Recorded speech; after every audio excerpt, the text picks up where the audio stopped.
اچھا میرے بھائیوں، اب دوسرے ٹاپک کی طرف آ جائیں جو آج کا کرنٹ افیئر ہے۔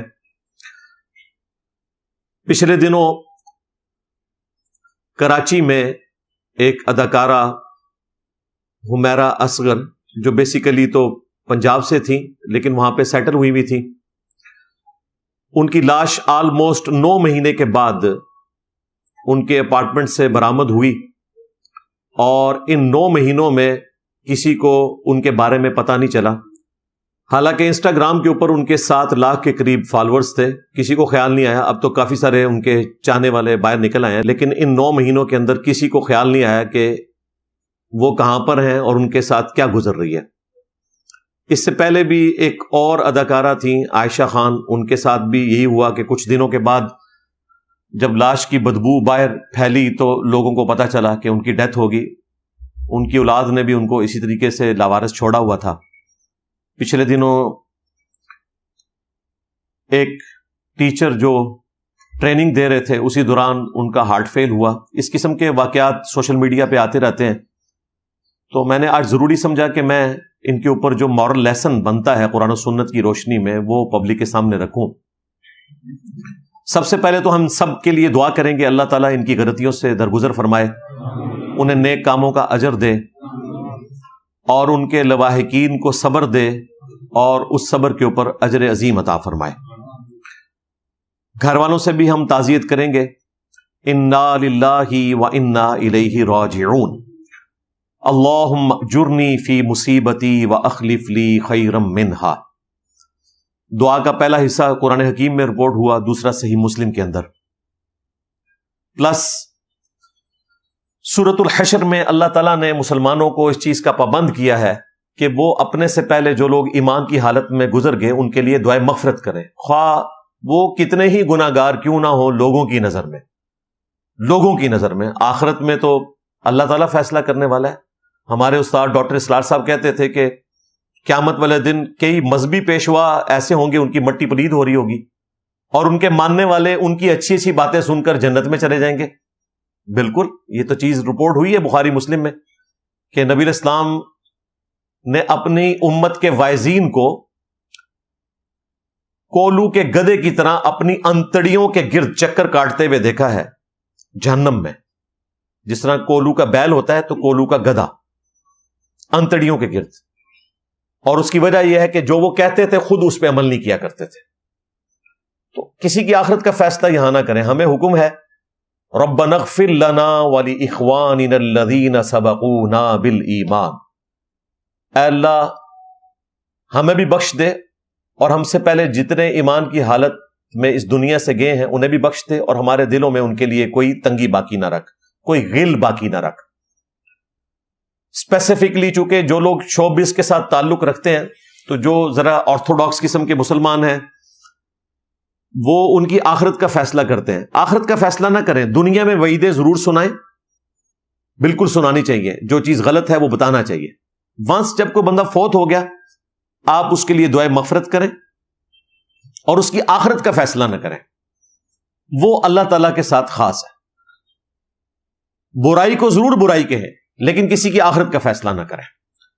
صحیح مسلم میں حدیث ہے، نبی صلی اللہ علیہ وآلہ وسلم فرماتے ہیں کہ ایک شخص نے جو نیکوکار تھا دوسرے گناہگار شخص کے لیے کہا کہ اللہ کی قسم اللہ اسے کبھی بھی معاف نہیں کرے گا۔ توبہ توبہ توبہ۔ تو اللہ تعالیٰ نے فرمایا یہ کون ہے جو میرے بہاف کے اوپر قسم کھا کے کسی کے بارے میں یہ کہہ رہے کہ میں اسے معاف نہیں کروں گا؟ جا، میں نے تیری ساری نیکیاں ضائع کی اور اسے بخش دیا۔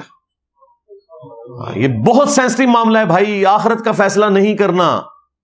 ہم دیکھیں یزید کو اتنا کنڈیم کرتے ہیں، بنو امیہ کو اتنا کنڈیم کرتے ہیں، اس کے باوجود آخرت کا فیصلہ نہیں کرتے۔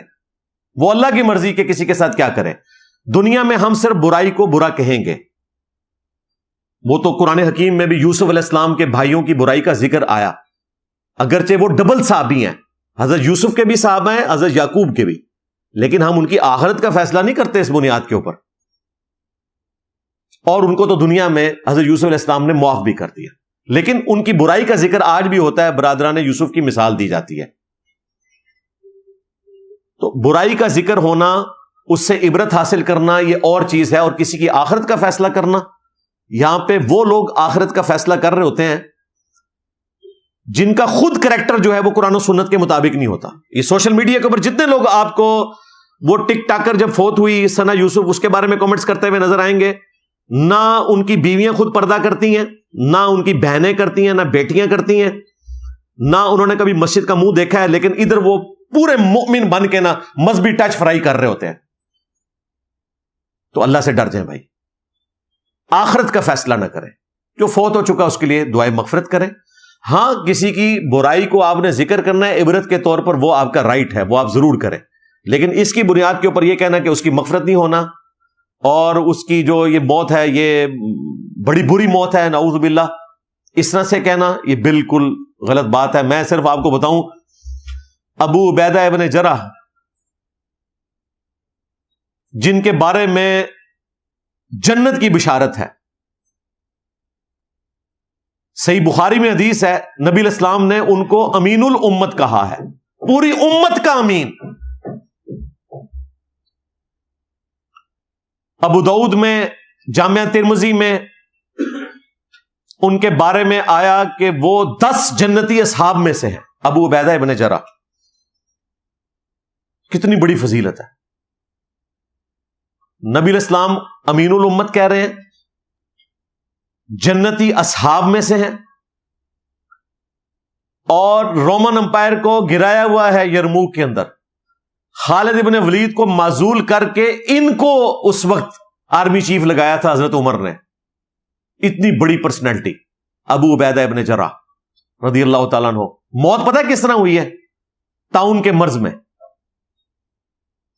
طاعون کے مرض میں پورے جسم کے اوپر اتنے بڑے بڑے پھوڑے نکلتے ہیں، ان میں پھر پیپ پڑتی ہے اور جو حالت ہوتی ہے آپ سوچ نہیں سکتے، شکل دیکھی نہیں جاتی بندے کی. تو بھائی اس طریقے سے کسی کا مر جانا یا اس کی لاش کے ساتھ کوئی ایسا مسئلہ ہو جانا قطعاً یہ دلیل نہیں ہے کہ آپ اس کی آخرت کا فیصلہ کرنا شروع کرتے ہیں. حضرت حمزہ بن عبد المطلب اللہ کے شعر ہے نا، سید الشہداء، المستدرک للحاکم میں آیا حمزہ ابن عبد المطلب ہیں، اور وہ شخص بھی سید الشہداء ہے جو کسی جابر حکمران کے سامنے کلمہ حق بلند کرے اور وہ شہید ہو جائے. یعنی کہ حضرت حسین بھی سید الشہداء ہیں. ان کی لاش کا مسئلہ ہوا ہے، حضرت حمزہ کی لاش کا.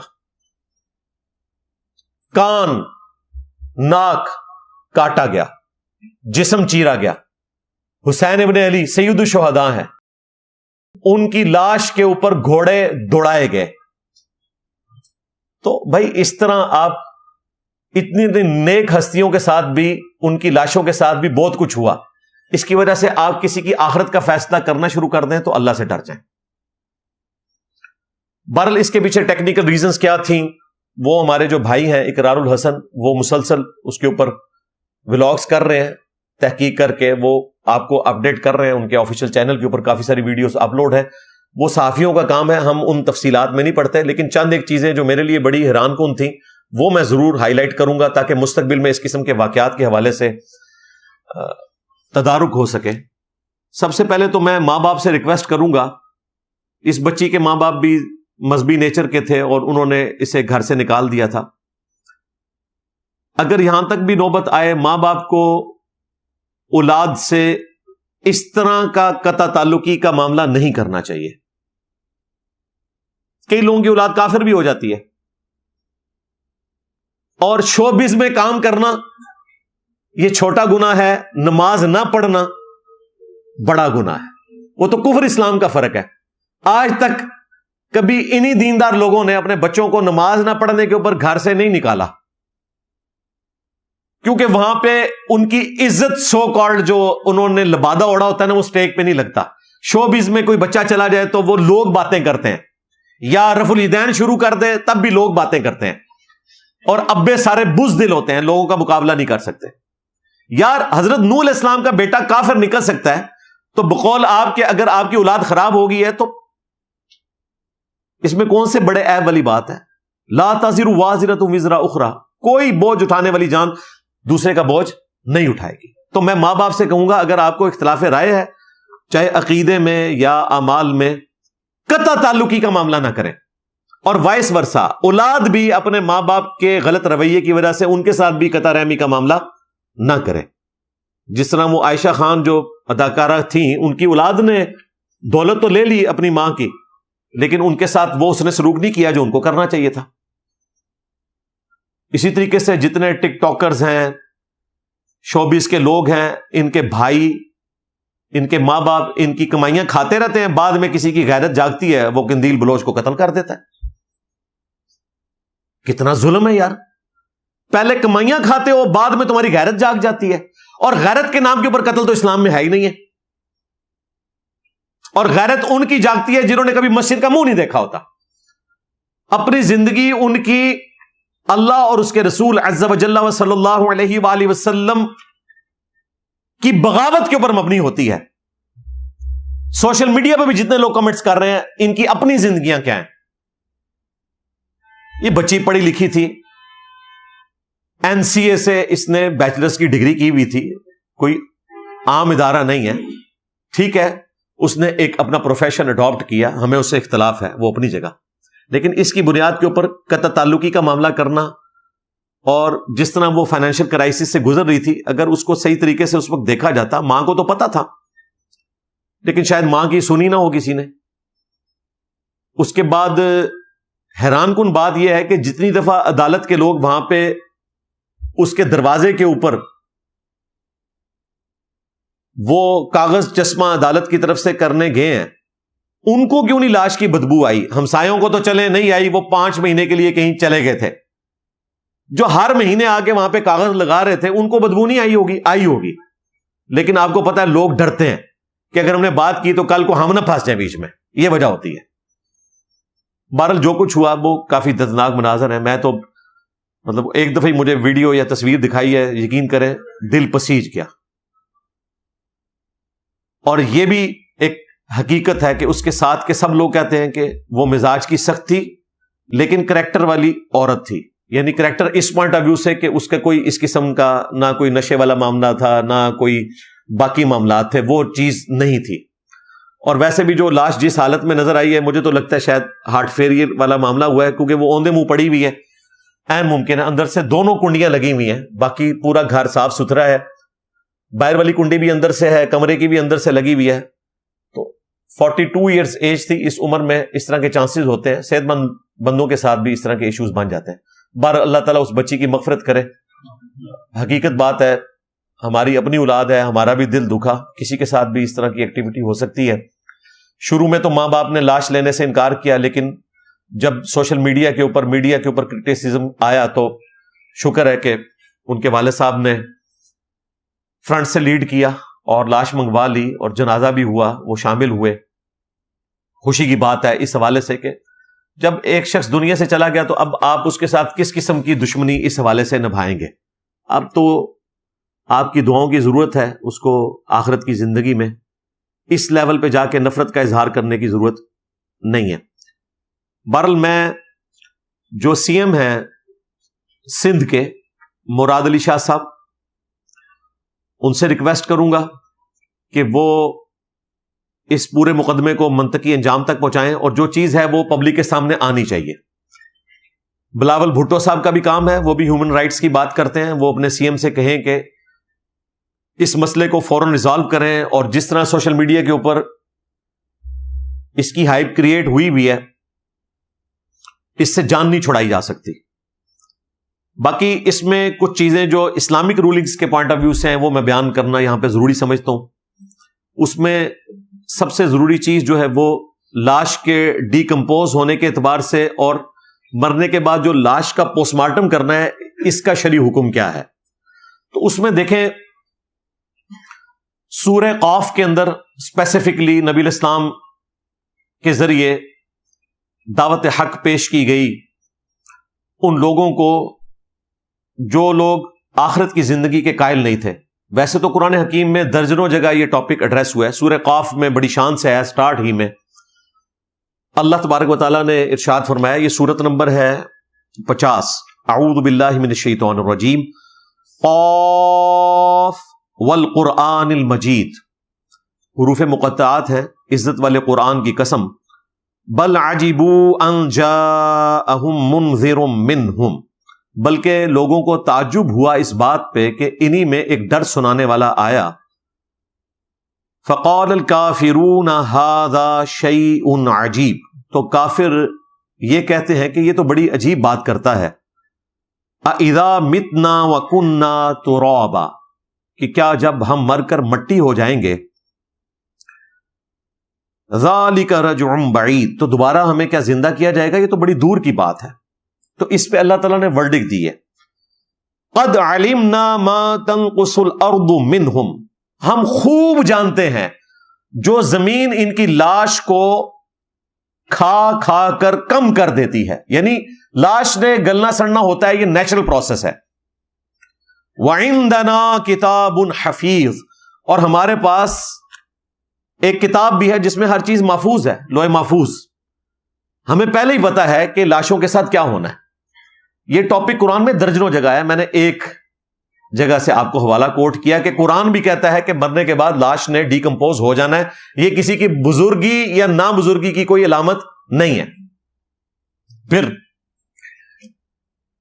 صحیح بخاری میں ایک حدیث ہے، اما عائشہ سلام اللہ علیہا کہتی ہیں کہ جب حضرت ابوبکر کی موت کا وقت قریب آیا تو انہوں نے مجھے بلوایا اور مجھے پوچھا کہ نبی الاسلام کو کتنے کپڑوں میں دفن کیا گیا تھا. تو انہوں نے عرض کیا 3 کپڑوں میں دفن کیا گیا تھا. آج بھی مرد کو 3 کپڑوں میں دفن کیا جاتا ہے. ایک تہمد ہوتی ہے، ایک قمیص بغیر سلی ہوئی، اور ایک اوپر لفافہ ہوتا ہے جس میں پوری لاش کو لپیٹا جاتا ہے، 2 طرف سے پکڑا جاتا ہے. یہ سنت ہے. تو سیدنا ابوبکر نے کہا کہ 2 کپڑے تو میں نے پہنے ہوئے ہیں اور ایک اور چادر لے لینا، مجھے انہی کپڑوں میں دفنانا. اللہ اکبر.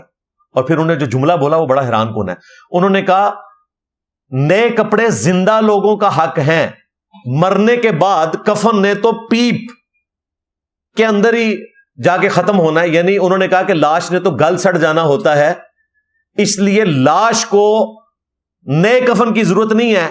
اس کفن نے بعد میں پیپ ہی بننا ہے، جسم نے گل سڑ جانا ہے. یہ کس کا عقیدہ ہے؟ حضرت ابوبکر صدیق کا. اس وقت اما عائشہ نے نہیں کہا کہ نہیں آپ تو اتنے بڑے بزرگ ہیں، آپ کی لاش کو کچھ نہیں ہوگا، اور ہمارا عقیدہ ہے کہ کچھ نہیں ہوا ہوگا. لیکن انہوں نے جنرل عقیدہ بیان کیا. پھر انہوں نے سیدہ عائشہ سے پوچھا کہ آج کون سا دن ہے؟ تو انہوں نے کہا کہ منڈے کا دن. پہلے انہوں نے 3 چادروں کی نسبت نبی اسلام کے ساتھ جوڑی. پھر انہوں نے کہا کہ منڈے کا دن ہے تو میں بھی اللہ سے امید کرتا ہوں کہ اللہ تعالیٰ مجھے بھی رات سے پہلے پہلے موت دے دے گا، یعنی میں بھی منڈے والے دن فوت ہوں گا نبی اسلام کے طریقے کے اوپر. لیکن اللہ کا شکر ہے کہ حضرت ابوبکر منڈے والے دن فوت نہیں ہوئے. آپ سوچ رہے ہوں گے کہ میں شکر کیوں ادا کر رہا ہوں؟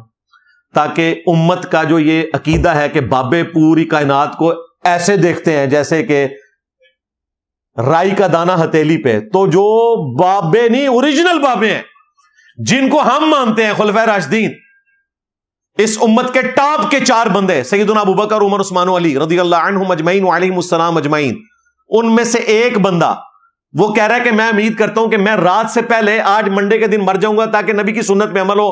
اما عائشہ کہتی ہیں کہ منڈے کے دن وہ فوت نہیں ہوئے، وہ رات کو، منگل کی رات کو فوت ہوئے. علم غیب کا عقیدہ جو بابوں کے بارے میں کلیم کیا وہ فارغ ہو گیا. نبی کو تو ہوتا ہے اللہ کے بتانے سے، بابوں کو نہیں ہوتا.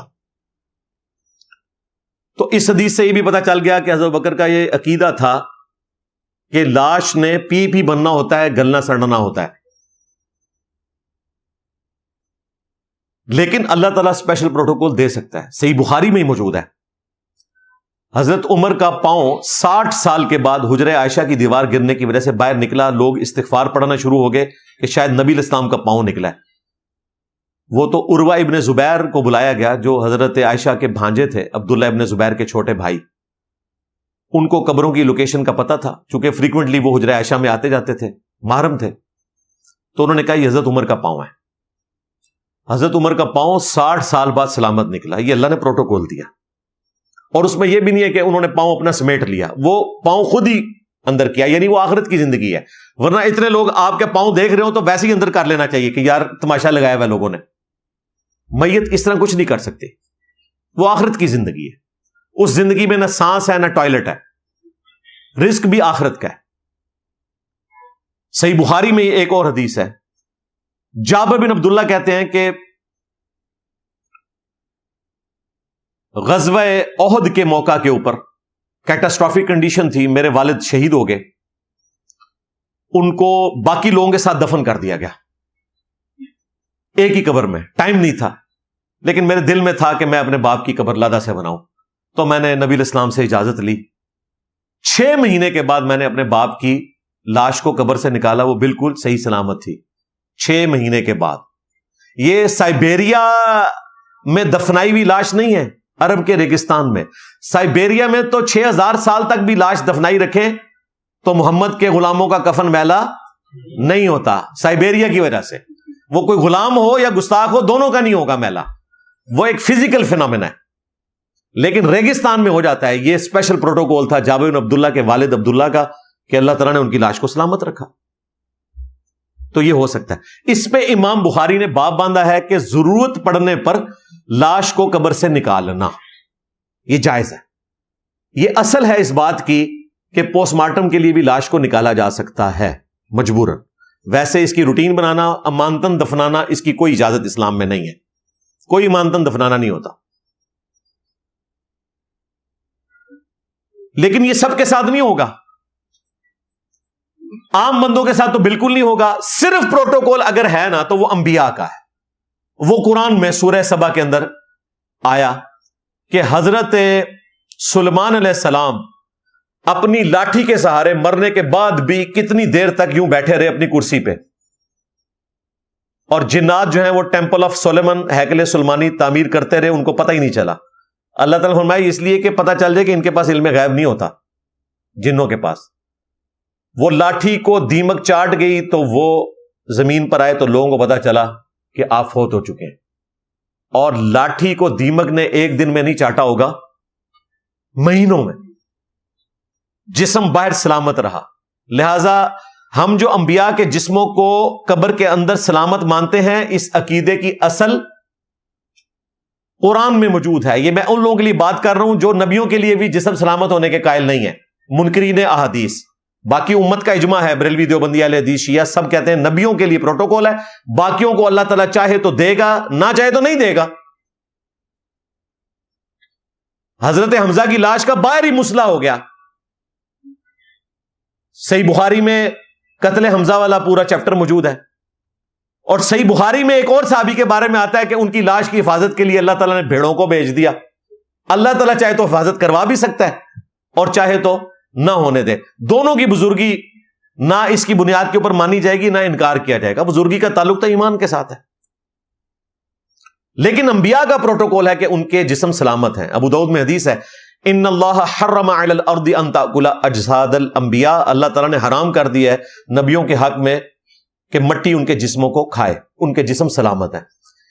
یہ حدیث بالکل صحیح ہے، ہمارے استاد اسے ضعیف سمجھتے تھے، امام بخاری کو اس میں وہم لگا، لیکن باقی تمام محدثین اس حدیث کو صحیح سمجھتے ہیں، اور جو اس حدیث کو صحیح نہیں سمجھتے ان کے نزدیک بھی وہ حدیث صحیح ہے جو مصنف ابن ابی شیبہ میں ہے، فضل الصلاۃ علی النبی میں۔ ہمارے استاد شیخ زبیر صاحب نے اس حدیث کو کوٹ بھی کیا کہ میں اس حدیث کو صحیح مانتا ہوں کہ حضرت عمر کا قول ہے کہ انبیاء کے جسموں کو نہ مٹی کھاتی ہے، نہ آگ کھاتی ہے، نہ کوئی درندہ کھاتا ہے۔ حضرت دانیال علیہ السلام کی لاش نکل آئی تھی تستر شہر سے، جب پرشین امپائر گری تو اس وقت خط لکھا گیا، تو اس کے جواب میں حضرت عمر نے خط لکھا تھا کہ ان کو دفنا دو، یہ اللہ کے پیغمبر کا تابوت ہے، ان کے جسموں کو نہ آگ کھائے گی، نہ مٹی، اور نہ کوئی درندہ کھائے گا۔ تو یہ عقیدہ صرف نبیوں کے ساتھ خاص ہے، باقیوں کے لیے ہم یہ عقیدہ ماننے کے لیے تیار نہیں، لیکن ہو بھی سکتا ہے اگر آپ کے فرقے کا ہو۔ ہاں، دوسرے کو نہیں مانتے، اتنے عرصے بعد لاش سلامت نکل آئی، کیمرے کے سامنے لے کے آؤ بھائی۔ اور لاش کا سلامت ہونا کسی کی بزرگی کی بھی دلیل نہیں ہوگا۔ ہاں، ہر فرقے والے اپنے اپنی لاش کے سلامت ہونے کو ذکر کرتے ہیں اور ایک دوسرے کی مانتے نہیں ہیں۔ ہر فرقے والے نبی علیہ السلام کی خواب میں زیارت کلیم کرتے ہیں اور ایک دوسرے کی مانتے نہیں ہیں۔ یہ کوئی دلائل نہیں ہوتے بھائی، دلائل قرآن و سنت سے لیے جائیں گے۔ باقی ہمیں جو درس عبرت ملا اس واقعے سے وہ وہی ہے، کل نفس ذائقۃ الموت، ہر ذی روح نے، ہر جان نے موت کا ذائقہ ضرور چکھنا ہے۔ وَنَبْلُوكُمْ بِالشَّرِّ وَالْخَيْرِ فِتْنَةً، اور ہم تمہیں آزمائیں گے دنیا میں شر اور خیر کے ذریعے، وَإِلَيْنَا تُرْجَعُونَ، اور تمہیں مر کر ہمارے پاس ہی آنا ہے۔ تو موت ہر جان کا مقدر ہے، یہ آنی ہے۔ اس سے عبرت آپ نے یہ حاصل کرنی ہے کہ موت کی تیاری کریں، بجائے یہ کہ نیچے کامنٹس کر کے اپنی نیکی اور پارسائی کا اظہار کرنے کے اپنی موت کی تیاری کریں۔ یا ایھا الذین آمنوا اتقوا اللہ حق تقاتہ، اے ایمان والو اللہ کا تقوی اختیار کرو جیسا کہ اس سے ڈرنے کا حق ہے۔ ولا تموتن الا وانتم مسلمون، اور دیکھنا تمہیں موت نہ آئے مگر اس حال میں کہ تم مسلم مرنا، اللہ کے تابع فرمان ہو کر مرنا، یعنی ہر وقت ہی تابع فرمان رہنا۔ پتہ تو نہیں ہے، کسی بھی وقت موت آ سکتی ہے، اس لیے ٹوٹل اوبیڈینس خدا کی کرنی ہے، اس کے محبوب صلی اللہ علیہ وآلہ وسلم کی کرنی ہے۔ موت کا نہیں پتا کہ کس وقت آنا ہے اس نے، اور نہ اس نے بتا کے آنا ہے۔ یہ واقعات عبرت ہوتے ہیں کہ انسان کو موت کسی بھی حالت میں آ سکتی ہے، کسی بھی وقت آ سکتی ہے۔ اللہ تعالیٰ نے اس دنیا سے ایگزٹ ہر جان کا لکھا ہوا ہے۔ کسی نے ایئر کریش میں مرنا ہے، کسی نے کڈنی فیلئر سے مرنا ہے، کسی نے ہارٹ فیلئر سے مرنا ہے، کسی نے ایکسیڈنٹ میں مرنا ہے، اور کسی شخص نے شیر کے منہ میں جا کے مرنا ہے اور اس کے پیٹ میں اس کی قبر بننی ہے۔ یہ قبر تو ہم ویسے سمجھانے کے لیے کہتے ہیں نا، یہ تو آخرت تک ایک پردہ ہے۔ وَمِن وَرَائِهِمْ بَرْزَخٌ إِلَىٰ يَوْمِ يُبْعَثُونَ، کسی کی قبر سمندر میں بنے گی، کسی کی شیر کے پیٹ میں، کسی کی ہواؤں میں۔ اللہ تعالیٰ قادر ہے اس کے اوپر کہ اس کے اوپر وہیں پر قبر کے سوالات والا معاملہ کرے گا۔ تو موت سے زندوں نے عبرت حاصل کرنی ہے کہ ہمیں وقت مل گیا۔ وہ میں نے 2-3 دفعہ یہ واقعہ بیان کیا ہے عبرت کے لیے۔ عباسیوں کے دور میں، ہارون رشید کے دور کے اندر ایک دانا شخص تھے، بہلول دانا مشہور تھے۔ دانا ان کو کہا جاتا تھا کہ وہ سمجھدار آدمی تھے۔ ان کے اوپر ڈرامہ بھی بنایا ہوا ہے ایران والوں نے، بہلول دانا۔ ایک دن وہ بازار میں تھے اور لوگوں کو اللہ کی طرف دعوت دے رہے تھے، تو کسی نے پوچھا کہ بہلول کیا کر رہے ہو؟ اس نے کہا کہ میں ان کو بتا رہا ہوں کہ وہ تمہیں معاف کرنے کے لیے تیار ہے، لیکن یہ لوگ میری بات نہیں سن رہے، وہ بخشنے کے لیے تیار ہے۔ کچھ دنوں کے بعد بہلول دانا کو کسی نے قبرستان میں دیکھا، تو پوچھا کہ یہاں کیا کر رہے ہو؟ تو اس نے کہا کہ اب یہ مان گئے ہیں مردے، لیکن وہ نہیں مان رہا کیونکہ اب ٹائم ختم ہو چکا۔ فَكَشَفْنَا عَنْكَ غِطَاءَكَ، آج ہم نے تیری نگاہ کے آگے سے پردے ہٹا دیے، ہر چیز تیرے سامنے ہے، آج تیری نگاہ بڑی تیز ہے۔ یہ اللہ نے ٹونٹ کروایا کہ دنیا میں تو آخرت کو نہیں مانتا تھا نا، دیکھ آج تیری نگاہ کتنی تیز ہے، یہ حشر قائم ہوتے ہوئے دیکھ لیا نا تو نے۔ اور ہم نے اینکوں کے ڈبوں کے اوپر یہ آیت لکھ کے لگائی ہوئی ہے، اور لوگ اسے پڑھ پڑھ کے پھونک کے آنکھوں پہ لگاتے ہیں اپنی نظر کو تیز کرنے کے لیے۔ اللہ نہ کرے کہ اس قسم کی کسی کی نگاہ تیز ہو کہ آخرت میں اسے کہا جائے فَكَشَفْنَا عَنْكَ غِطَاءَكَ، آج ہم نے تیری نگاہ کے آگے سے پردے ہٹا دیے، تیری نگاہ بڑی تیز ہے۔ یہ اینکوں کے اوپر آپ دیکھیں، یہ اس کے ڈبوں کے اوپر آیت لکھی ہوتی ہے، اور لوگ کہتے ہیں یہ دم ڈالا جاتا ہے نگاہ تیز کرنے کے لیے۔ یہ ہمارا انٹلیکچوئل لیول ہے۔ ہاں، اگلے دن میں قبرستان رات کے وقت گیا تو ترجمے والا قرآن انہوں نے لگایا ہوا قبرستان کے اندر مردوں کے لیے، ان مردوں کے لیے جنہوں نے زندگی میں شاید ہی کسی نے قرآن ترجمے سے پڑھا ہو یا سنا ہو۔ مرنے کے بعد یہ قرآن لگانے سے کسی کا عذاب ٹل نہیں سکتا۔ ہاں، دعائیں مغفرت کریں، صدقہ اور خیرات کریں، یہ ضرور کرنا چاہیے۔ اللہ تبارک و تعالیٰ نے قرآن پاک میں فرمایا الہاکم التکاثر حتی زرتم المقابر، ہلاک کیا تمہیں کثرت نے، یعنی کثرت مال کی طلب نے، یہاں تک کہ تم قبروں تک جا پہنچے، یعنی تم نے قبروں کا منہ دیکھ لیا لیکن دل سے مال کی حسرت نہیں کی۔ نبی علیہ السلام نے یہ آیت مبارکہ تلاوت کی، صحیح بخاری اور صحیح مسلم میں حدیث موجود ہے۔ آپ علیہ السلام نے فرمایا کہ انسان کہتا ہے میرا مال میرا مال میرا مال، حالانکہ تیرا مال تو وہ ہے جو تو نے کھا کر ختم کر دیا، یا پہن کر بوسیدہ کر دیا، یا اللہ کی راہ میں خرچ کر کے آخرت کے لیے محفوظ کر لیا، باقی تیرے ورثاء کا مال ہے۔ صحیح بخاری اور صحیح مسلم دونوں میں حدیث ہے، نبی صلی اللہ علیہ وآلہ وسلم نے ارشاد فرمایا انسان کے 3 دوست ہیں، 2 قبر سے باہر رہ جاتے ہیں، صرف قبر میں ایک ہی دوست ساتھ جاتا ہے، اس کا مال اور اس کے رشتہ دار یہ قبر سے باہر رہ جاتے ہیں، اور اس کے اعمال اس کے ساتھ قبر میں جاتے ہیں، صرف اعمال۔ بخاری اور مسلم دونوں میں حدیث ہے، آپ صلی اللہ علیہ وآلہ وسلم نے فرمایا کہ ابن آدم کی جو مال کی حسرت ہے اس کا حال یہ ہے کہ اگر اس کے پاس سونے کی 2 وادیاں ہونا، یہ تمنا کرے گا مجھے تیسری بھی مل جائے، اس کا پیٹ قبر کی مٹی بھرے گی۔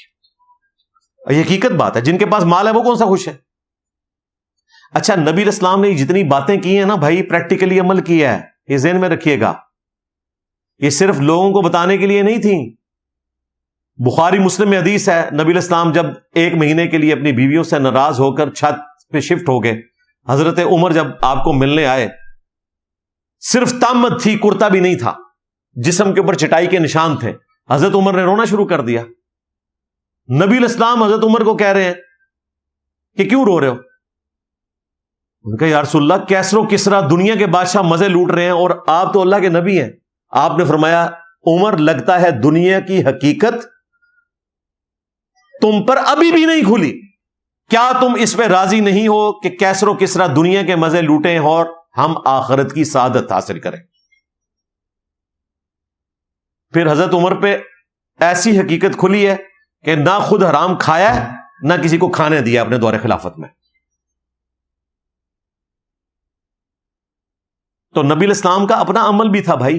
بخاری مسلم میں حدیث ہے، اے اللہ محمد اور آل محمد کو بس اتنا ہی رزق دینا کہ روح اور جسم کا رشتہ برقرار رہے بقدر ضرورت۔ اچھا، یہ باتیں اس لیے نہیں ہے کہ زیادہ مال کمانا حرام ہے، نہیں، کمائیں، زکات دیں، لیکن نبی علیہ السلام نے رول ماڈل بننا تھا تو میجورٹی کے لیے بننا تھا، آپ نے فقر کی زندگی اڈاپٹ کی۔ بخاری مسلم میں حدیث ہے، ہماری ماں سیدہ عائشہ کہتی ہیں سلام اللہ علیہا کہ بعض اوقات 1 مہینہ، بعض اوقات 2 مہینے، بعض اوقات 3 مہینے ہو جاتے تھے، ہمارے گھر میں چولہا نہیں جلتا تھا، 2 کالی چیزوں کے اوپر گزارا ہوتا تھا، پانی اور کھجور، اور وہ بھی کوئی ٹنو ٹن نہیں، 2 کھجوریں صبح 2 شام کے وقت، 1 میٹھا پانی کا پیالہ صبح اور 1 شام کے وقت، یہ ٹوٹل ان کی خوراک تھی۔ میٹھا پانی بھی اتنی دور سے بھر کے لانا پڑتا تھا۔ ہم تو بھائی آج ہمارا غریب بھی امیر صحابہ سے اچھی زندگی گزار رہا ہے اپنے سٹیٹس کے پوائنٹ آف ویو سے، یہ حقیقت بات ہے، پھر بھی ہم ناشکر ہیں۔ ایک بڑی دردناک آیت ہے سورہ الزخرف میں، اس کا نام ہی ہے الزخرف، سونا۔ اللہ تعالیٰ فرماتا ہے کہ یہ مسلسل 3-4 آیات ہیں، میں صرف ترجمہ بیان کر رہا ہوں ٹائم بچانے کے لیے۔ اگر اس چیز کا خدشہ نہ ہوتا کہ سارے کافر ہو جائیں گے کافروں کے پاس دولت دیکھ کر، تو ہم رحمان کے منکرین کے لیے ان کے گھروں کی چھتیں، ان کی سیڑھیاں، ان کے دروازے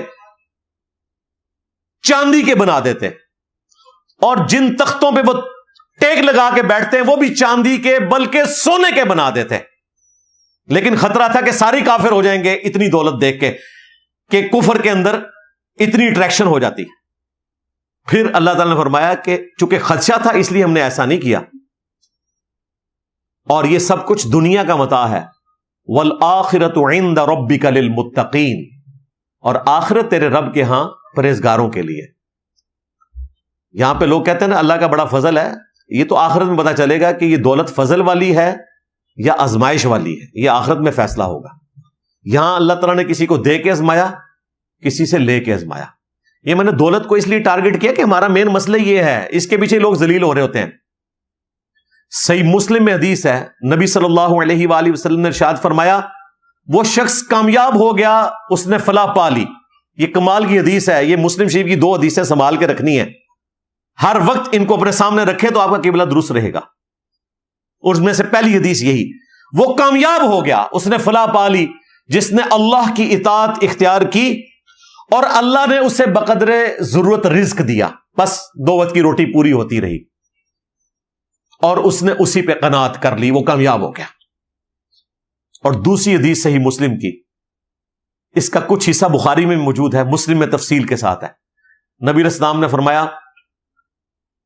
کہ ہمیشہ اپنے سے سٹیٹس میں نچلے والے لوگوں کو دیکھو، شکل و صورت میں، مال میں، یوں تمہیں اللہ تعالیٰ کی نعمتوں کے اوپر شکر کرنا نصیب ہوگا، ورنہ ناشکری کی زندگی گزارو گے۔ ہمیشہ اوپر دیکھ رہے ہوتے ہیں، اور میں آپ کو بتاؤں، آپ جن کو اوپر بھی دیکھ رہے ہوتے ہیں وہ آپ سے نیچے ہی ہوتے ہیں۔ آپ کسی دولت مند کو دیکھتے ہیں نا، اس کے ساتھ جو بیماریاں جڑی ہیں وہ آپ کو نہیں پتا۔ آپ چنا چاٹ کھا سکتے ہیں، وہ نہیں کھا سکتا۔ ہاں، آپ بریانی کھا سکتے ہیں، وہ نہیں کھا سکتا۔ خود ہوٹلوں کا مالک ہوگا۔ تو ہر بندے کے ساتھ اللہ نے ٹیسٹ ڈفرنٹ رکھا ہوا ہے، اس لیے آپ جس کو اپنے سے اوپر بھی سمجھ رہے ہوتے ہیں وہ حقیقتاً آپ سے نیچے ہی ہوگا۔ اس وقت کم از کم مسلمان اربوں لوگوں سے تو بہتر ہے، ہر مسلمان جس کے پاس توحید کی دولت ہے۔ 8 ارب کی آبادی میں 2 ارب مسلمان ہیں نا، 6 ارب انسان تو اس توحید سے محروم ہے نا، تو 6 ارب انسانوں سے تو آپ بہتر ہے نا۔ ایمان سے تو بڑی کوئی دولت نہیں ہے نا، اس لیے اللہ کا شکر ادا کریں۔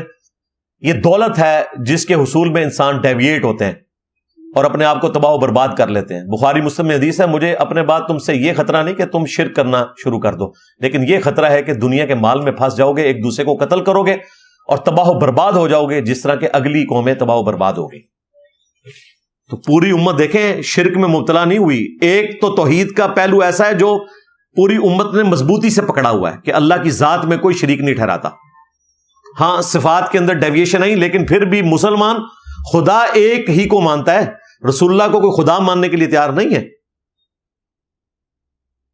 ایک چھوٹا سا طبقہ آیا جنہوں نے علی اللہ کے نعرے لگائے، ذات کے پوائنٹ آف ویو سے شرک کیا، اور شیعہ نے خود ان کی تکفیر کر دی کہ بھئی یہ غلط ہے۔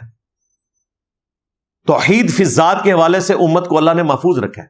صفات میں ہوا لیکن اصلاح کی کوشش کریں۔ اوورآل امت توحید ہے آپ صلی اللہ علیہ وآلہ وسلم کی امت، لیکن مال میں پھنسی ہوئی ہے۔ یہ عرب کے لوگ دیکھ لیں، عربیوں کو میں دیکھتا ہوں نا تو میں کہتا ہوں صدق رسول اللہ صلی اللہ علیہ وآلہ وسلم، رسول اللہ نے سچ کہا تھا۔ شرک نہیں کر رہے اور مال کے پیچھے پڑے ہوئے ہیں، توحید میں بھی مضبوط ہیں۔ پچھلے دنوں جب ان کے عبداللہ بادشاہ فوت ہوئے، اس سے پہلے شاہ فاض فوت ہوئے، اس سے پہلے شاہ فیصل فوت ہوئے، کسی کا کوئی مزار نہیں، سمپل قبریں بنی ہوئی ہیں مٹی کی، ڈھیریاں چھوٹی چھوٹی، اتنے بڑے بڑے بادشاہوں کی۔ عقائد و نظریات بالکل ٹھیک لے کے چل رہے ہیں، لیکن دنیا کے معاملات میں وہ پھنسے ہوئے ہیں، مال کے فتنے میں وہ مبتلا ہیں، اور اسی کی وجہ سے پھر وہ یہود و نصارہ کی چاکری بھی کرتے ہیں، دنیا کے مال کے فتنے کی وجہ سے۔ اس لیے میں نے اس کو زیادہ ایمفسائز کیا تاکہ ہماری اصلاح ہو۔ باقی حقوق اللہ بھی پورے کرنے ہیں، حقوق العباد بھی پورے کرنے ہیں، اور سب سے بڑھ کر تقدیر کا بہانہ نہیں بنانا۔ یہاں معصوم سی شکل بنا کے جی دعا کرو اللہ تعالیٰ توفیق دے، آج تک کسی نے یہ نہیں کہا کہ دعا کرو اللہ توفیق دے میں گھر جا کے روٹی کھا لاں۔ وہ کھانی ہوتی ہے، اس کی توفیق بھی نہیں مانگتے، حالانکہ وہ بھی اللہ چاہے تو آپ کھائیں گے، اللہ نہ چاہے تو آپ نہیں کھائیں گے، اور آپ کھا بھی لیں تو آپ کی بھوک بھی ختم نہ ہو، ایسا بھی ہوگا۔ نیکی پہ چلنے کی باری آئے تو دعا کرو جی، اچھا دعا بھی کر دیں اور پھر کہنا شروع کر دیں گے جی وہ اللہ نے ہماری قسمت میں لکھ دیا ہے، جی جنت ہی جانا ہوئے گا تو چلے جاؤں گے، جہنم میں جانا ہوا تو چلے جائیں گے۔ یعنی یہ دین کی تعلیمات کا مذاق اڑاتے ہیں۔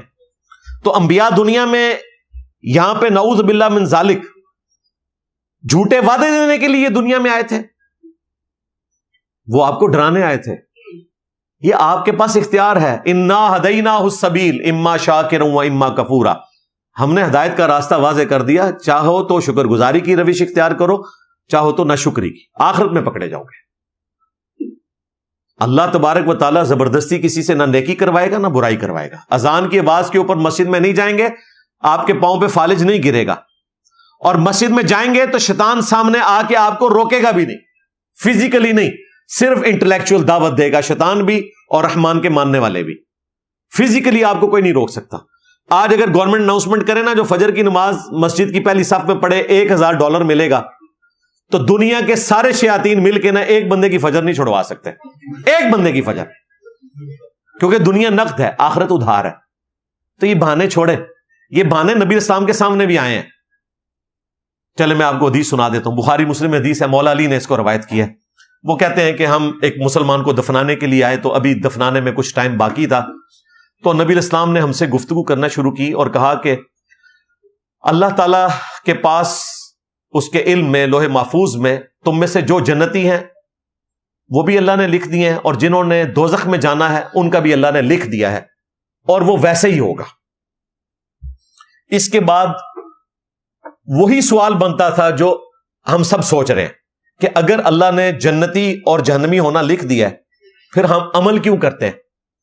یہ سیم سوال صحابہ کرام نے حضور سے کیا، تو آپ نے بڑا زبردست جواب دیا۔ آپ نے کہا کہ عمل کرتے رہو، جنتیوں کے لیے جنت والے عمل آسان ہو جائیں گے، اور دوزخیوں کے لیے دوزخ والے عمل آسان ہو جائیں گے۔ دنیا میں آپ چیک کر سکتے ہیں کس نے جنت کی تیاری کی ٹھان لی ہے اور کس نے جہنم کی تیاری کی ٹھان لی ہے، اپنے لیے، کسی کے لیے نہ فیصلہ کریں۔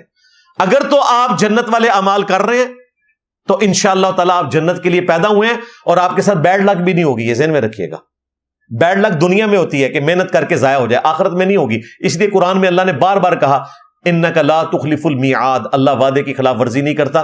لوگوں کو یہ وسوسہ آ سکتا تھا کہ دنیا میں بھی تو محنت کرتے ہیں، ضائع جاتی ہے، آخرت میں بھی یہ نہ ہو کہ جہنم میں چلے جائیں۔ اللہ نے کہا نہیں، وعدہ خلافی نہیں ہوگی، دنیا میں ہو جاتا ہے، وہ وعدہ خلافی نہیں ہوتی، وہ آزمائش ہے، قانون ابتلا ہے جس کی وجہ سے اللہ تعالیٰ آزماتا ہے۔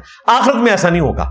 باقی جو بخاری مسلم میں حدیث ہے نا کہ جنتیوں والے اعمال کوئی کرتا رہتا ہے، جنت سے ایک بالش رہ جاتا ہے، تقدیر غالب آتی ہے، وہ منافقین کے بارے میں، جو واقعتاً بدنیتی کے ساتھ نیکی کر رہے ہوتے ہیں لبادہ اوڑھ کر، حقیقتاً وہ نیک نہیں ہوتے، وہ اللہ نے فیصلہ کرنا ہے۔ عبداللہ ابن ابی بھی نمازیں پڑھتا تھا، اس طرح کے لوگوں کے بارے میں۔ باقی جو لوگ آخرت کا راستہ اختیار کرتے کوئی بیڈ لک نہیں ہے۔ انبیاء کی پیروی کرنے کے اوپر ہمیشہ کی جنتیں انشاءاللہ مقدر ہوں گی۔ دنیا اللہ اور اس کے رسول کی مرضی کی گزاریں، آخرت آپ کی مرضی کی ہوگی، اور اگر دنیا آپ نے اپنی مرضی کی گزاری پھر آخرت اللہ کی مرضی کی ہوگی۔ وَلِعَوْذُ بِاللَّهِ تَعَالَى اللَّهُمَّ أَجِرْنَا مِنَ النَّارِ۔ تو نبی الاسلام نے کہا جنتیوں کے لیے جنت والے عمل آسان ہوں گے، جہنمیوں کے لیے جہنم والے عمل آسان ہو جائیں گے۔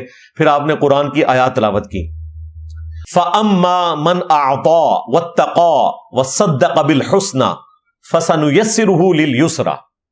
جس نے عطا کی روش اختیار کی، یعنی مسکینوں کے پر خرچ کیا، اور اللہ کا تقوی اختیار کیا، اور ہر اچھی بات کی پیروی کی، اس کے لیے ہم آخرت کی منازل آسان کر دیں گے۔ وَأَمَّا مَنْ بَخِلَ وَاسْتَغْنَى وَكَذَّبَ بِالْحُسْنَى، اور جس نے کنجوسی کی روش اختیار کی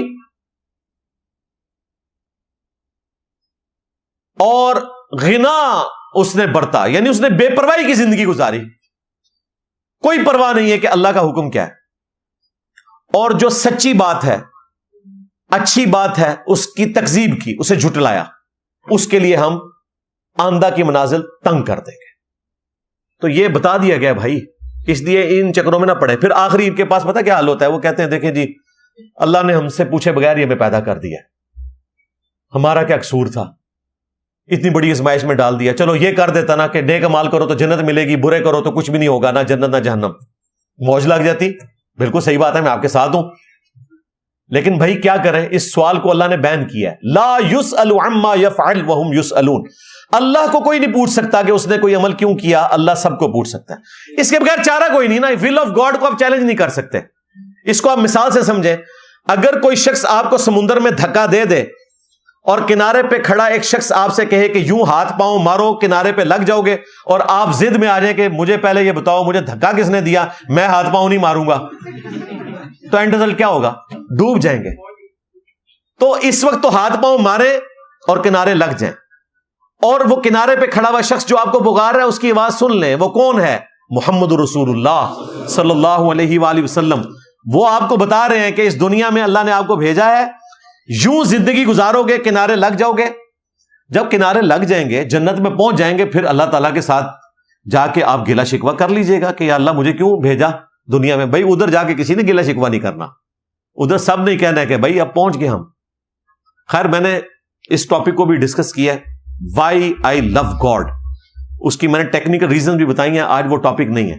میں صرف یہ بتا رہا ہوں کہ ان بہانوں سے باہر نکلیں. اس وقت تو بھائی ڈوبنے سے بچیں، آخرت کی زندگی کو اڈاپٹ کریں، حقوق اللہ بھی پورے کریں، حقوق العباد بھی پورے کریں. اور اپنے پلیٹ فارم سے میں ایک چیز تو بار بار ہائی لائٹ کرتا ہوں کہ نمازوں کے بارے میں زیرو ٹالرنس رکھیں بھائی، زیرو ٹالرنس. اللہ تعالیٰ نے قرآن میں واضح فتویٰ دے دیا ہے، وَأَقِیمُوا الصَّلَاةَ وَلَا تَكُونُوا مِنَ الْمُشْرِكِينَ. نماز قائم کرنا، مشرک نہ ہو جانا. اس سے بڑی کوئی بات ہو سکتی تھی؟ صحیح بخاری اور مسلم دونوں میں حدیث ہے، ابن مسعود کہتے ہیں نبی علیہ السلام سے پوچھا گیا کہ اللہ کو سب سے بڑھ کر محبوب عمل کون سا ہے؟ تو آپ نے فرمایا بندے کا وقت کے اندر نماز پڑھنا. اس سے بڑی چیز اللہ تعالیٰ کو کوئی محبوب نہیں ہے. صحیح مسلم میں حدیث ہے، بندے کے کفر اور ایمان، شرک اور اسلام کے درمیان فرق نماز ہے. نماز پڑھنے والا اللہ کے نزدیک مسلمان ہے، نماز نہ پڑھنے والا پاکستان کے شناختی کارڈ میں مسلمان ہے. اللہ کے نزدیک وہ عملاً کافر ہے کیونکہ اس کا عمل کافروں والا ہے. صحیح مسلم میں حدیث ہے، ابن مسعود کہتے ہیں نبی علیہ السلام کے زمانے میں اگر کوئی بیمار ہوتا اور 2 بندوں کے سہارے مسجد میں آ سکتا تو مسجد میں آ کے نماز پڑھتا تھا، کہیں اسے منافق شمار نہ کیا جائے. یعنی بیمار ہو کر بھی مسجد میں نماز پڑھنا. صحابہ کرام کو سمجھ تھی کہ یہ کلمہ پڑھ لینا کافی نہیں ہے، جب تک کہ ہم اللہ کے احکامات کی پیروی نہیں کریں گے، اور اس میں پہلے نمبر کے اوپر عقیدے کے بعد اگر کوئی چیز ہے تو نماز ہے. بخاری مسلم میں حدیث ہے، اسلام کی بنیاد 5 چیزوں کے اوپر ہے. پہلی چیز کلمہ ہے، اور اس کے بعد اعمال میں پہلی چیز نماز. جامعہ ترمذی میں حدیث ہے، جس نے جان بوجھ کر نماز چھوڑی اس نے کفر کیا. جامعہ ترمذی میں عبداللہ بن شقیق تابعی کا قول ہے کہ صحابہ کرام تارک الصلاح کو کافر سمجھتے تھے، اور کسی عمل کے اوپر کفر نہیں لگاتے تھے، لیکن جو نماز نہیں پڑھتا تھا اسے کافر سمجھتے تھے. سنن نبی داؤد میں حدیث ہے، قیامت والے دن سب سے پہلے نماز کے بارے میں سوال ہوگا. جس کی نماز صحیح نکل آئی اس کے باقی معاملات آسانی سے طے پا جائیں گے. سنن ابن ماجہ میں حدیث ہے، نبی علیہ السلام نے صحابہ کو وصیت کی شرک نہ کرنا، خواہ تمہارے ٹکڑے ٹکڑے کر دیے جائیں، تمہیں سولی دے دیا جائے، آگ میں جلا دیا جائے، شرک نہ کرنا. اور دوسری چیز نماز نہ چھوڑنا، جس نے نماز چھوڑ دی اللہ کا ذمہ کرم اس سے اٹھ گیا. مسند احمد میں حدیث ہے، قیامت والے دن بے نمازی کے لیے نہ کوئی نور ہوگا، نہ کوئی نجات کی دلیل ہوگی، نہ اللہ کے حضور کوئی حجت قائم کر سکے گا. اور نماز پڑھنے والے کے لیے نماز نجات کا ذریعہ ہوگی، دلیل ہوگی اور نور ہوگا. اور بے نمازی کا حشر قیامت والے دن فرعون، قارون اور حامان کے ساتھ ہوگا. وَلِعَوْذُ بِاللَّهِ تعالی. اللہ سے ڈر جائیں، نماز کے معاملے میں زیرو ٹالرنس رکھیں. اور پھر میں نے اس میں کتنی آسانی آپ کو بتائی ہے کہ آپ کے نبی علیہ السلام کو پتا تھا کہ میری امت کتنی مصروف ہوگی. اگرچہ دودھ پتی کے کپ کے اوپر وہ آدھا گھنٹہ لگائے گی، نماز اس نے 5 منٹ میں پڑھنی ہوگی، پھر بھی آپ نے امت کے لیے آسانی کا معاملہ کیا. بخاری مسلم میں 2 حدیثیں موجود ہیں. ایک شخص نبی علیہ السلام کے پاس آیا، 2 مختلف طرق ہیں، میں ان کو کمبائن کر کے بیان کر رہا ہوں. اس نے آخرت میں کامیابی کے لیے نبی علیہ السلام سے جنت میں جانے کے لیے سوال پوچھا. تو آپ نے فرمایا کہ فرض نماز قائم رکھو، فرض زکوٰۃ دو، فرض روزے رکھو. حج اس وقت تک فرض نہیں ہوا تھا، اس چیز کا ذکر کیا.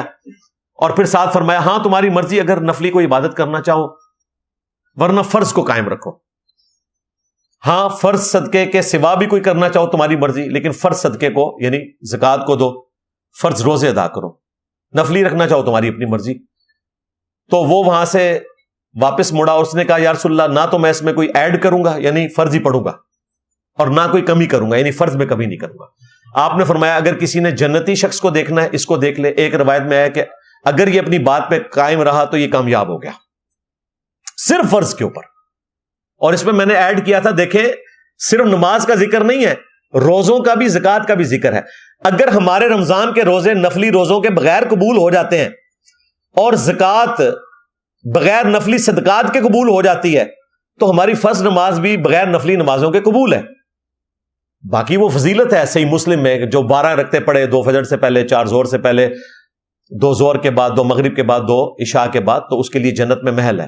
اور ابو داؤد میں حدیث ہے کہ جس کے فرض میں کمی نکلی تو اللہ تعالیٰ اس کی نفلی عبادتوں کو تولے گا اس کے ایکویلنٹ. وہ فضائل اپنی جگہ ہے، لیکن پوچھ صرف فرض نمازوں کی ہونی ہے. اس لیے فرض کے اوپر استقامت رکھیں، اس پہ 0 ٹالرنس ہونی چاہیے. فرض بندہ پورے کرتا رہے، باقی اللہ تعالیٰ توفیق دے گا تو نفلی عبادت بھی کرے. سب سے زیادہ نفلی عبادت جس کے اوپر تاکید ہے، جو سفر میں بھی نبی علیہ السلام نے نہیں چھوڑی، وہ فجر کی 2 سنتیں ہیں. لیکن ہماری ماں سیدہ عائشہ صحیح بخاری مسلم میں روایت کر رہی ہیں، نبی علیہ السلام اپنی نفلی نمازوں میں سب سے زیادہ اہتمام کرتے تھے فجر کی 2 رکعتوں کا. اس سے بھی اماں کہہ رہی ہیں یہ نفلی نماز ہے، اور نفل کا مطلب ہی ہے اضافی. کر لو تو ثواب، نہ کرو تو کوئی گناہ نہیں. اگر فجر کی 2 سنتوں کو ہماری ماں کہہ رہی ہیں نفل ہیں، تو باقی سنتیں اس کے مقابلے پہ کوئی حیثیت نہیں رکھتی ہیں. پھر اس میں مزید آسانی، میں نے بتایا کہ صحیح مسلم میں اوپر تلے 10 احادیث ہیں. نبی علیہ السلام نے بغیر خوف کے، بغیر بارش کے، بغیر سفر کے، یعنی کہ مدینہ شریف میں ظہر اور عصر کو جمع کیا اور مغرب اور عشاء کو جمع کیا. ابن عباس سے پوچھا گیا کیوں؟ فرمایا اس لیے کہ تاکہ امت کے لیے آسانی ہو جائے اور کوئی تنگی باقی نہ رہے. تو اگر کوئی بالکل گیا گزرا ہے، خصوصاً وہ عورتیں جن کے بچے زیادہ ہیں، یا وہ ڈاکٹرز، یا وہ حکومتی عہدے دار جن کے پاس ٹائم اتنا نہیں ہے، تو ظہر عصر کو جمع کر لیں، مغرب عشاء کو جمع کر لیں. اور وہ ٹالرنس ہے، ظہر سے لے کے مغرب سے پہلے پہلے کسی بھی وقت ظہر عصر پڑھ لیں کٹی، اور مغرب کا وقت داخل ہونے سے لے کر فجر سے پہلے کسی وقت مغرب اور عشاء پڑھ لیں. روٹین نہ بنائیں، لیکن روٹین ان کے لیے ہو سکتی ہے جن کے ساتھ واقعی کوئی جینون مجبوری جڑی ہوئی ہے. ایٹ لیسٹ قیامت والے دن نماز درست نکل آئی تو باقی پھر سارے معاملات انشاءاللہ آسان ہو جائیں گے. باقی حقوق العباد والا معاملہ بھی اپنی جگہ ہے، وہ میں حدیث ضرور بیان کروں گا تاکہ جن لوگوں کو صرف داڑھی پگڑی اور نمازوں میں اسلام نظر آتا ہے وہ اپنی اصلاح کریں. صحیح مسلم میں حدیث ہے، جانتے ہو مفلس کون ہے؟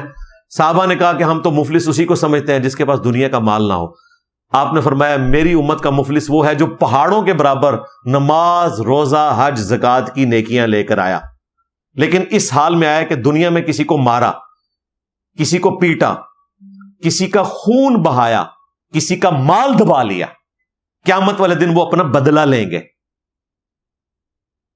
بخاری میں تو یہاں تک آتا ہے، نبی علیہ السلام نے فرمایا کہ جس نے کوئی لین دین کا معاملہ کرنا ہے دنیا میں کر لو، آخرت میں نیکیاں دینی پڑیں گی، درہم اور دینار نہیں ہوں گے.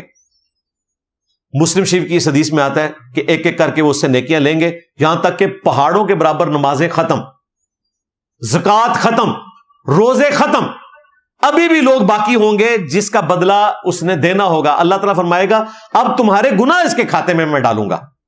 گناہ کیے انہوں نے، بھگتے گا یہ. حالانکہ یہ اللہ تعالیٰ کے قانون عدل کے خلاف ہے، لیکن وہاں پہ اللہ تعالیٰ نے ایک ایکسیپشن رکھی کہ چونکہ اب یہ بدلہ نہیں دے سکتا، یہ بھگتے گا، پھر اسے اوندا منہ کر کے جہنم میں پھینکا جائے گا. نبی علیہ السلام نے فرمایا میری امت کا مفلس یہ ہوگا. لہذا حقوق اللہ، حقوق العباد، یہ دونوں پیرلل میں ضروری ہیں. بالکل صرف حقوق اللہ کی بات کرنا یہ بھی زیادتی ہے، اور صرف حقوق العباد کے اوپر زور دینا اور کہنا اللہ اپنے حق معاف کر دے گا، اور لوگوں کو ورگلانا اس حوالے سے کہ وہ نماز نہ پڑھیں. رزق حلال کما رہے ہیں تو وہ کہتے ہیں ہم رزق حلال کما رہے ہیں تو نماز کہاں سے پڑھیں؟ یہ بھی تو نیکی کا کام ہے. بھائی ایک نیکی کے کام سے دوسری نیکی کا کام ختم نہیں ہوتا بھائی، دونوں فرائض آپ نے پورے کرنے ہیں. بہرحال اس طرح کی اموات سے ہم عبرت حاصل کریں. میں نے ایک موقع غنیمت جانا، میں کرنٹ افیئرس کے اوپر اسی لیے بولتا ہوں کہ یہ ایک موقع ہوتا ہے کہ اس کے ذریعے ہم دین کی بات ان لوگوں تک پہنچا لیتے ہیں جو عام حالت میں دینی گفتگو سننے کے قائل نہیں ہیں یا انہیں کوئی انٹرسٹ نہیں ہوتا، تو کسی بہانے سے ان تک یہ بات پہنچ جائے. اس میں کوئی ریٹنگ لینا، کوئی وائرل کرنا، میرے سے زیادہ کڑا وائرل جو ہے اللہ تو بندے ہو دسو، ہاں کوئی دنیا کا بندہ دسو. اللہ کے فضل سے، یہ میں تکبر کے لیے بات نہیں کر رہا، کوئی فرقہ میرے پیچھے نہیں ہے، کوئی جماعت نہیں ہے، سارے فرقے مخالف، ساری جماعتیں مخالف، مذہبی بھی اور سیاسی بھی. تو دیکھ لیں آپ جا کے، کوئی دنیا کا بچہ نہیں ہوگا ایسا جو دین کے ساتھ شغف رکھتا ہو اور اس کے موبائل میں میرا کوئی کلپ موجود نہ ہو، شارٹ کلپ. اللہ کا شکر ہے. تو ہم یہ اس لیے نہیں کر رہے ہوتے، ہم کہتے ہیں کسی طریقے سے بات پہنچائے. کسی کو کوئی اس طرح کا انسیڈنٹ آخرت اورینٹڈ کر دیتا ہے، کسی کو کوئی حادثہ آخرت اورینٹڈ کر دیتا ہے۔ مقصد یہ ہے کہ نبی الاسلام کی بھولی بھالی امت کو نبی الاسلام کے مبارک قدموں تک پہنچائیں تاکہ ہم جنت میں اپنے محبوب صلی اللہ علیہ وآلہ وسلم کا پڑوس حاصل کر سکیں انشاءاللہ تعالی، آمین۔ صلو علی محمد وآل محمد، اللہم صلی علی محمد وعلی آل محمد واصحاب محمد وازواج محمد وامت محمد اجمعین الی یوم الدین، آمین۔ کافی سارے بھائیوں نے بہنوں نے دعاؤں کے لیے کہا ہے، اینڈ پہ ہم وسیلہ اور توسل کے طور پر دعا کر لیتے ہیں۔ اللہم انی اسألک بانک انت اللہ لا الہ الا انت الاحد الصمد الذی لم یلد ولم یولد ولم یکن لہ کفوا احد وإلہکم الہ واحد لا الہ الا هو الرحمن الرحیم الف لام میم اللہ لا الہ الا هو الحی القیوم اللہم صلی علی محمد وعلی آل محمد ربنا آتنا فی الدنیا حسنہ وفی الآخرة حسنہ وقنا عذاب النار رب ارحمہما کما ربیانی صغیرا ربنا هب لنا من ازواجنا وذریاتنا قرۃ اعین وجعلنا للمتقین اماما اللہم اغفر لحینا ومیتنا وشاہدنا وغائبنا وصغیرنا وکبیرنا وذکرنا وانثانا اللہم من احییتہ منا فاحیہ علی الاسلام ومن توفیتہ منا فتوفہ علی الایمان۔ اے اللہ، جن جن بھلائیوں کا سوال تیرے محبوب صلی اللہ علیہ وآلہ وسلم نے تجھ سے کیا تمام مسلمانوں کے حق میں قبول و منظور فرما، جن جن چیزوں کے شر سے تیرے محبوب علیہ السلام نے تیری پناہ طلب کی تمام مسلمانوں کو ان چیزوں کے شر سے اپنی پناہ عطا فرما۔ اے اللہ، ہماری، ہمارے ماں باپ کی، ہمارے بیوی بچوں کی، پوری امت کی تمام دینی دنیاوی جسمانی روحانی ظاہری باطنی پریشانیاں تکلیف مصیبتیں دکھ درد بیماریاں دشواریاں دور فرما، بالخصوص فلسطین کے مسلمان، ایران کے مسلمان، افغانستان میں، شام میں، یمن میں، چائنا میں، انڈیا میں، کشمیر میں، پاکستان میں، جہاں کہیں کس پرسی کی زندگی گزار رہے ہیں، غیب سے ان کی عزت آبرو جان و مال کی حفاظت فرما، جو فوت ہو چکے ان کی مغفرت فرما، جو زندہ ہیں انہیں مرنے سے پہلے قبر و آخرت کی تیاری کرنے کی توفیق عطا فرما۔ اے اللہ، ختم نبوت صلی اللہ علیہ وآلہ وسلم کی برکت سے اپنے محبوب صلی اللہ علیہ وآلہ وسلم کی مبارک دعوت کو پوری دنیا میں عام کرنے کی توفیق عطا فرما۔ حاضرین کے دلوں میں جو جو نیک اور جائز دعائیں ہیں قبول فرما، پوری دنیا کے مسلمانوں کے دلوں میں جو جو نیک اور جائز دعائیں ہیں قبول فرما۔ اے اللہ، ہمارے ملک پاکستان کی خیر فرما، پورے عالم اسلام کی خیر فرما، عالم اسلام کو اندرونی اور بیرونی خطرات سے محفوظ فرما۔ سبحان ربک رب العزت عما یصفون وسلام علی المرسلین والحمد للہ رب العالمین وصلی اللہ علی النبی الکریم وعلی آلہ واصحابہ اجمعین الی یوم الدین، آمین۔